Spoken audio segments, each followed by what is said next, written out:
Hello, everybody. Thank you for joining us today on Investigation Bible. I am your biblical investigator, Bill Kaufman, and we're now 10:8 on this episode. Now, I'm joined here today with my guest here. This is Mark Valadez. Mark, this is our family out here at Investigation Bible. Awesome. Hey. Mark is my pastor and my good friend. We have a radio show that we do weekly. We've been doing it for about a decade and a half. And he is, once again, a good friend, a strong Christian, a person who leads a church that's just well run. So I'm just happy to have him join us. Now, today, we're going to continue on when I was talking about famous biblical characters. Okay. And so the last famous biblical character I did was David. So what I want to do is talk about his son. There is a bunch of sons, but we're going to focus in on one in particular, and that is Solomon.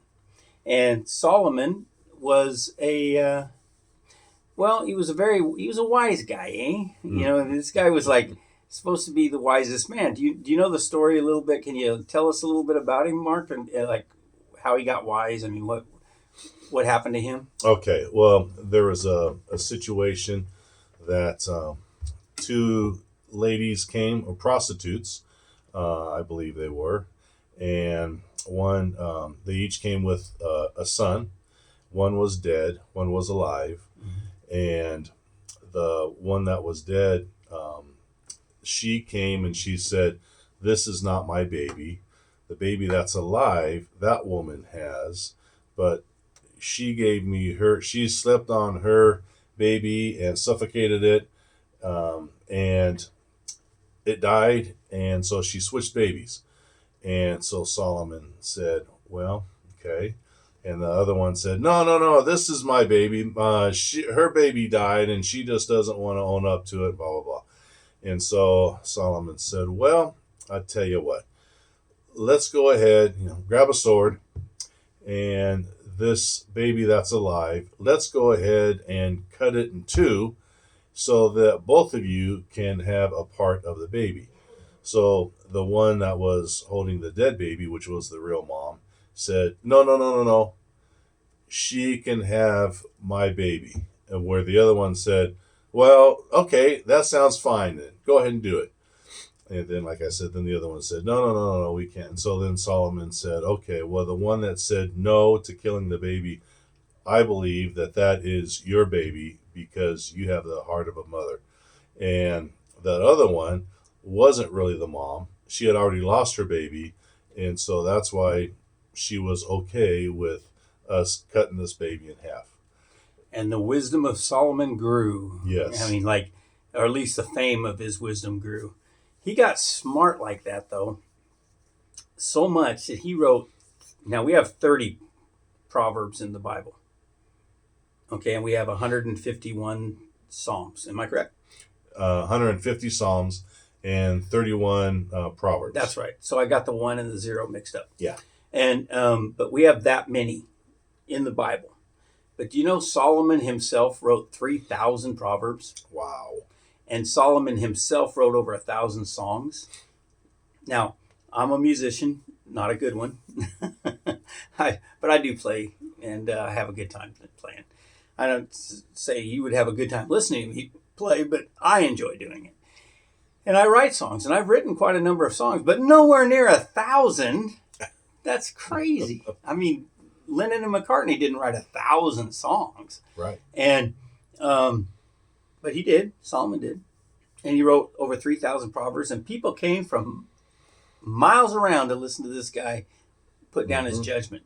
Now, this was not unusual that a guy that was the king, because Solomon's the king at this time, would give judgments. Because actually the judge of the highest court in the land was the king in those days. Not just in Israel, all this area. The Pharaoh, I don't care who you are, the Hittite king. The king was the highest court in the land. And so other people would make decisions. There was judges and stuff. But then the highest court in the land would be the king. So it was common for a king to make these kind of decisions. But it's just that Solomon seemed to always get it right. Mm-hmm. And so people were like, wow, this is kind of weird. And people came from miles around just to listen to the guy. Well, where did he come from? Already said his dad's name was David. Mm-hmm. Do you know who his mother was? His mother was Bathsheba. Yeah, not a good story. No. Not a good story. So you don't have a lot of excuses in life. Like, oh man, I'm from the wrong side of the tracks. Oh, whatever. Okay. Oh, my parents were poor. So a lot of people's parents were poor, and they ended up being. I think Andrew Carnegie's parents were poor, and he was like one of the first billionaires the world's ever seen, and his parents were dirt poor. And so, I mean, I don't know. Excuses. Yes. Well, Solomon didn't have like this great beginning on this. His mother was another man's wife, and David, who made his one major mistake in life, had an adulterous affair with her. Mm-hmm. And then she had a baby, and that baby died, but then they married, and she was one of, a lot of wives back then. That's the way they did stuff. We don't agree with it. Jesus didn't agree with it. But David lived 3,000 years ago, and that's what they did. And so he was part of his culture, just like we're part of ours. And he did what the people did in those days. And one of those wives was Bathsheba. And the second child that they had together was Solomon. Mm-hmm. And he had a lot of older brothers and sisters, a whole bunch of them. But none of them did David think would make a good king. So when David was 70 years old, he was dying. He knew he was dying. And they even had a girl that worked for the palace. Her name was Abishag. And it wasn't sexual. It even says in the Bible, this is not a male-female sexual thing. It just says that she was hired to hold on to him when he was sleeping or trying to sleep, to warm his body up because he had something wrong with him medically. He was a 70-year-old man, and they didn't really know how to fix things too much medically, I guess, back then. And he had something wrong where he was cold all the time, so his circulation. Clearly something wrong with his circulation. And so they hired this girl, Abishag, to hold on to him and stuff. And that's when he's an old man. Well, during that time, he's getting ready to die, and he says he has other children. In fact, his oldest son was Absalom, and Absalom tried to overthrow the kingdom. We talked about that when we talked about David. But, and he's now dead, and David loved Absalom, but, didn't want him to die, but he did in the rebellion. And so now another son of his declares himself king before David's dead. And so they come to David and they say, the officials, and they say, hey, who do you want to be the king? I thought you said Solomon. And he goes, yeah, Solomon. Well, your other son's saying he's the king now. So he makes this declaration, no, it's Solomon's going to rule after me, even though he's my young son, and that's unusual. I was a younger son. I became king. My younger son, Solomon, is going to be the next king. And his brother actually, when he finds out that David did this, he begs Solomon to forgive him because, honestly, in those days, pretty rough world. People killed each other over this stuff all the time. And Solomon did. He forgave him. But then he tried to overtake the throne again, and he didn't forgive him the second time. So, unfortunately, it was one brother trying to kill the other, and the one that won was Solomon. That's a terrible story, but it's in the Bible. You and I have talked about this, Mark. One of the reasons I believe the Bible to be true is because it reads true. Mm-hmm. I know there's some stories in there people say, well, that doesn't sound true to me. David and Goliath or something. Well, I don't know. There's a lot of stories of giants back then by extra biblical people. Maybe there were giants back then. I think there were because the Bible says it. But I can see where your argument there is. But you can't argue that these stories about people's lives aren't the way people live. Mm-hmm. No difference then than now. Really, there's not. People fighting for power, lying, cheating, stealing. And the Bible doesn't say that's okay ever, but it does talk about it. And Solomon's brother tried everything in his power after David died to take the throne from Solomon, and he failed. So Solomon is now the king. He's a young man, about 20. Doesn't say that in the Bible, but you have to put a few things together. It says he reigned for 40 years. We do know that the Bible says when one Pharaoh came down and attacked Israel, and then it says another time that another Pharaoh came down. I'm sorry, came up. Israel's south, or I mean, Israel's north of Egypt. So this Pharaoh comes up and attacks, and another one comes up and attacks later after he's been dead about 5 years. And so we know those dates. So we can really put Solomon in there. We know that Solomon reigned from about 970. Technically, it's probably 971 BC, probably. But from 970 to 930. 971 to 931, roughly. And it says he reigned for 40 years. Interestingly enough, his father David reigned for 40 years, and he reigned for 40 years. Well, during his reign, he did things like the story you said. He had a girl named the Queen of Sheba show up, and she was pretty famous back in her day. And she showed up, and she wanted to listen to him. And she says, it's in the Bible, I did not believe the accounts I heard of you until I heard you speak. Had no idea how wise of a human being you were. And then he wrote, once again, all these proverbs, wrote music.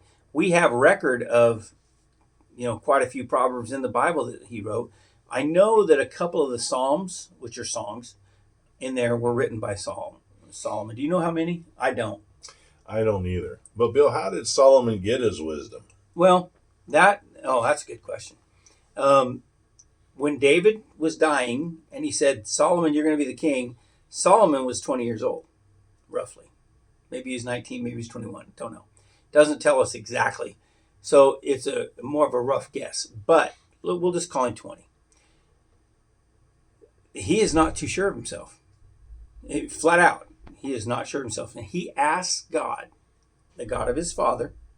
David was a very faithful man. And he asked the God of his father, Yahweh, he says, I really need you. And God says to him, I don't know how this happened. I don't know if it was just straight to him or if it was through a prophet. It doesn't tell us. But God did speak to Solomon. And he told him, what would you like? I'll give you. Because of your father David, I will give you whatever you like. And he said, then I would like wisdom to rule these people. And then God said, because you asked for wisdom and not power over your enemies and not wealth, I will grant you what you say. But because I'm going to give you the wisdom. But because I'm going to give you the wisdom, I'm also going to give you the other stuff too. You're going to be wealthy. And you're going to have, it's not just power over your enemies. He's not going to have enemies. Israel was not at war when Solomon was there. When David was there, they were at war constantly. But not now. Okay? And so God promised him these things, and he also told him that you would be allowed to build the temple. Do you know the story of the temple with David? Yeah, so David wanted to build the temple. God said, no, David, you've got blood on your hands. And so I'm not going to allow you to do that. But instead, he allowed his son Solomon to do that. Yeah, and David went and got all the material while he was alive, because David was a flawed human like we all are, but he was a man after God's own heart. We talked about this when we talked about David. What does that mean? Well, I think, this is just my opinion, no, it doesn't say this specifically, but I think he understood God's forgiveness. He gave forgiveness to other people, by the way. There was people that tried to kill him. When he was a young boy, it was the king, Saul. When he was an older man, it was his own son, Absalom.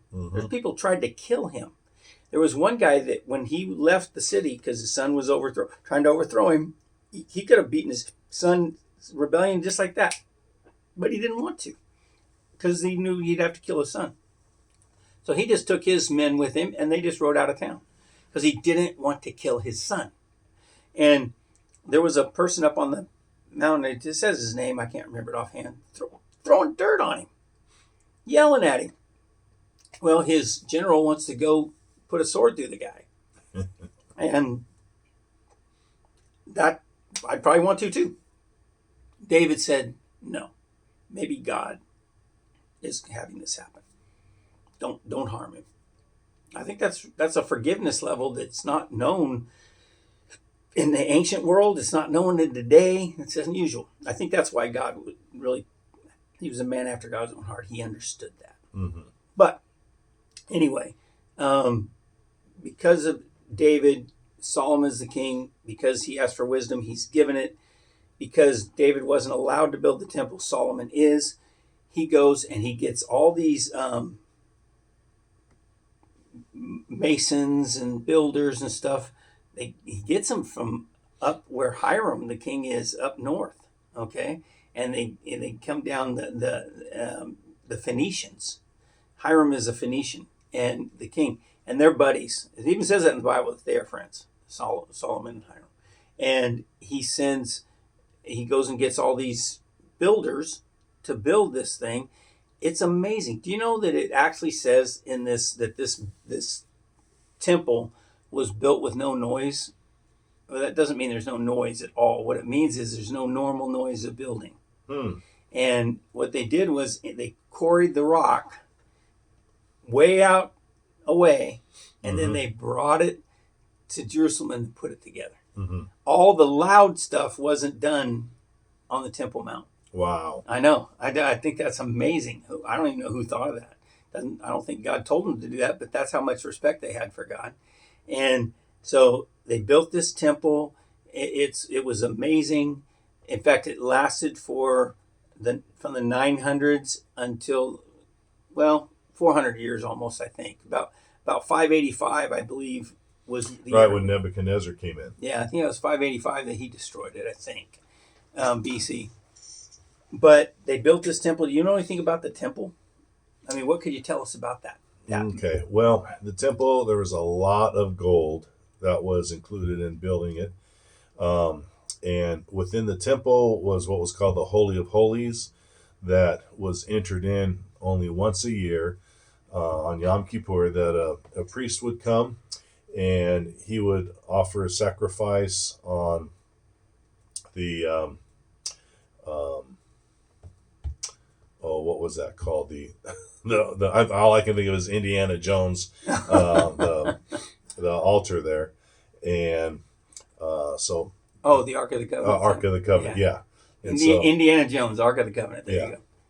And so once a year, then that was sacrifice. The blood was offered on that, and for the nation to be forgiven of their sins. And the furniture within the temple was placed in the sign of a cross.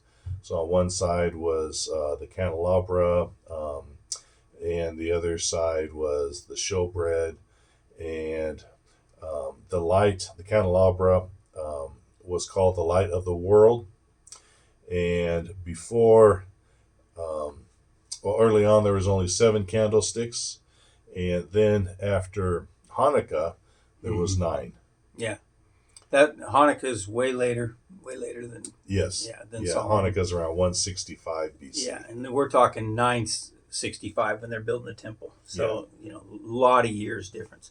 But and so they build this beautiful temple with the gold. Solomon was wise. Remember, people came from all over the place and they wanted to be part of his team. And by the way, he's a rock star. Everybody wants to be part of the rock stars, you know.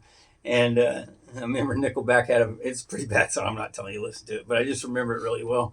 And it's a long time ago now, but it said, I want to be a rock star. I want to, have all these houses and cars and do all these stuff. That's what the song said. I don't remember the words, but I want to be a rock star. Well, Solomon was the rock star, and people came to him and brought him presents. But it says that he knew about something. Somebody must have told him. I don't even know how he knew, but he knew how to send some ships away and bring back, I think it was I did the math with, modern calculators. And whether I'm right or wrong, I could be wrong, but I think it was like 400 pounds worth of gold a year. Mm-hmm. And then he also taxed the people, which, by the way, they kind of liked it. They weren't at war. They weren't at this. They kind of liked him. They kind of did. At the end of his life, they didn't like him as much. That's true. But at the peak, people were kind of happy, I think, to give up their taxes to him and he kept building and building and building. And, he just right there in Jerusalem. and he built that temple, and it was just an amazing sight. In fact, everyone that had seen it after it got torn down, even though it was probably not as beautiful as when he built it, they could not believe. They would tell people how beautiful that was, and when they were up and taken away in captivity to Babylon. And then when they came back, there was a few old people when they were gone for 70 years. Some of those little kids were now 90-year-old people, and they remembered seeing the original temple when they built the other one. And, they're not old people now, but they remembered it, and they were like, this is nothing. I mean, we're glad we have a temple, but there's the Temple of Zerubbabel is what it's called. Nothing compared to the original Temple of Solomon, which was still the temple until Herod, and then Herod built really big on the temple to get people to like him. And that's the temple that we know in the New Testament when Jesus walked by and said, none of these stones are going to be on top of each other. Well, that really wasn't Solomon's temple. But anyway, I'm getting off topic. We're talking about Solomon. So Solomon built the temple. He also did some things that God told him not to do.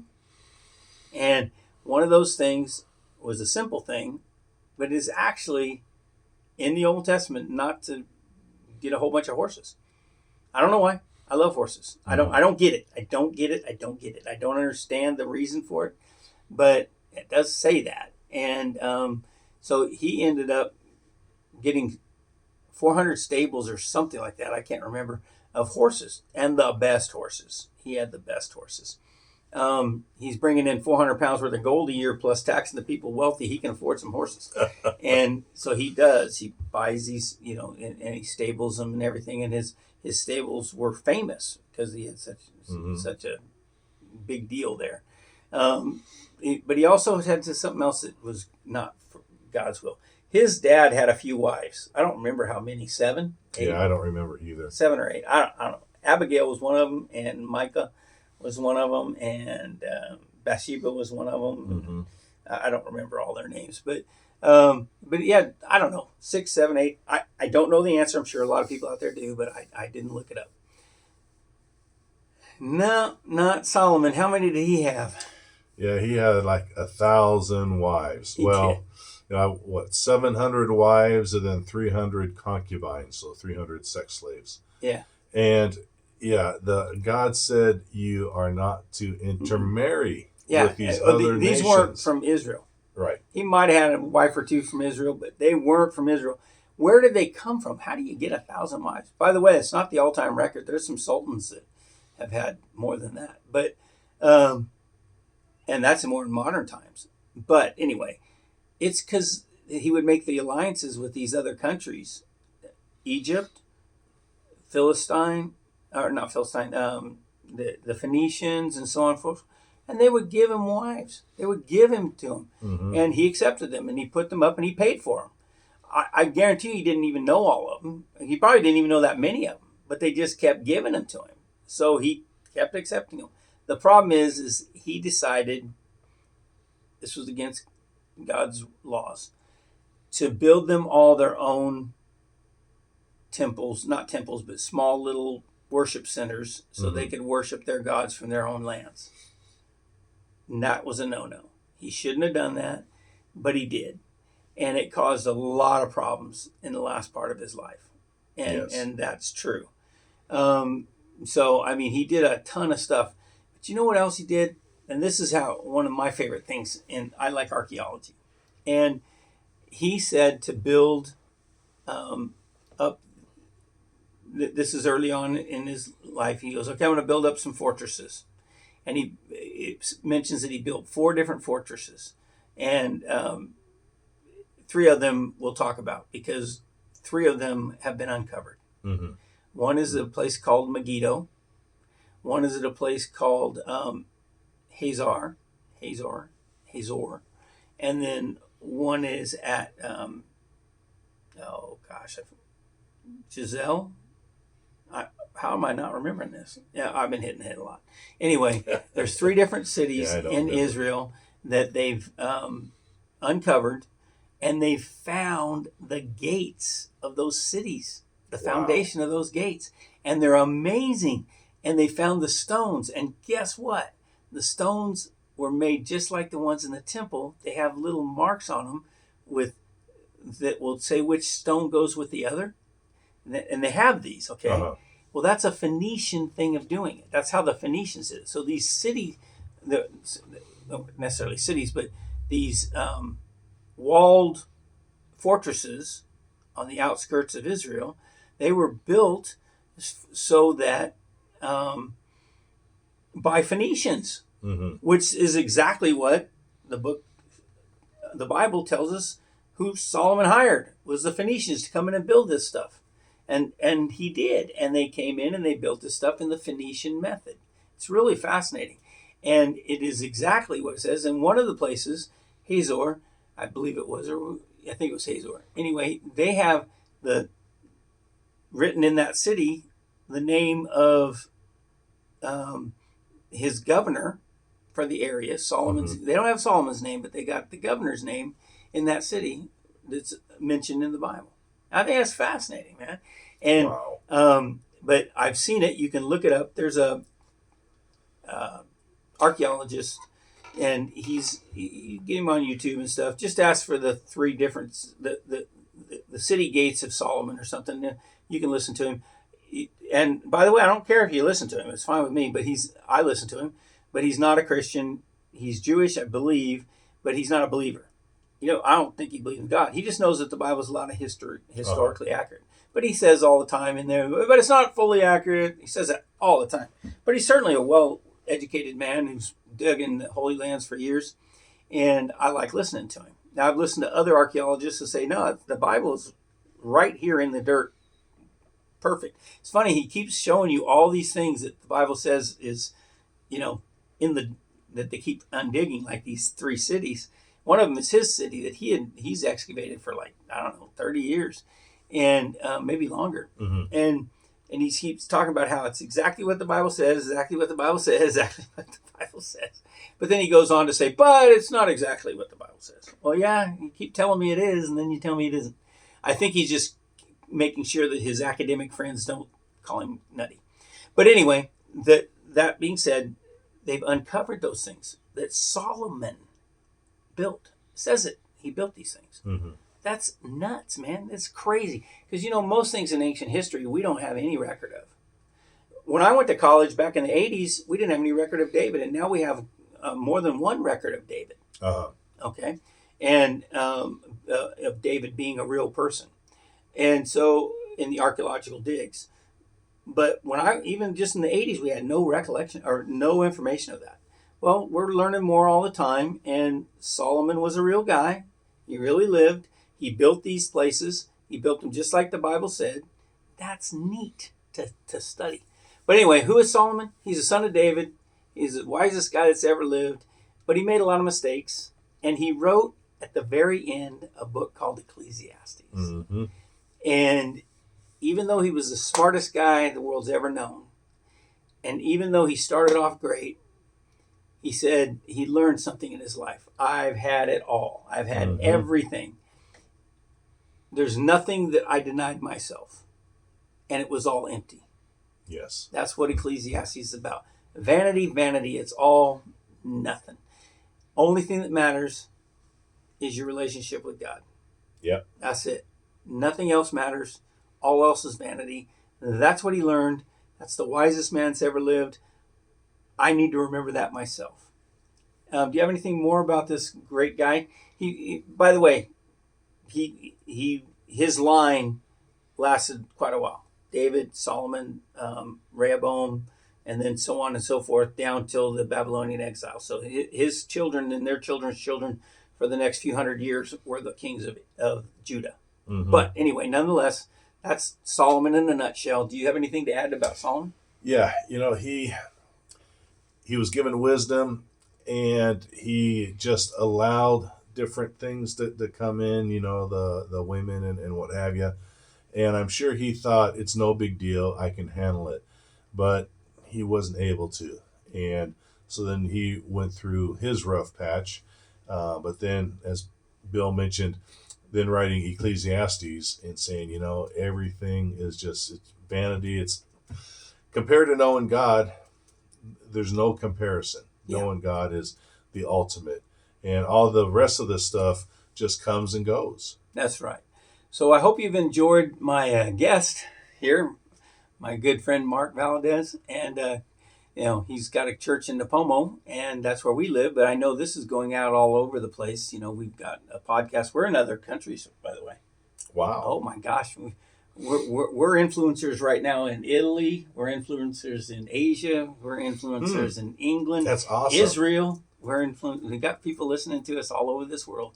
Because we're on a podcast and a YouTube channel. I don't know if it tells me that. I can't find that from YouTube, but the podcast tells me what countries are listening. Okay. So kind of neat. Anyway, well, thank you for joining us today. Now we're 10:10 on this episode, and I hope you join us again.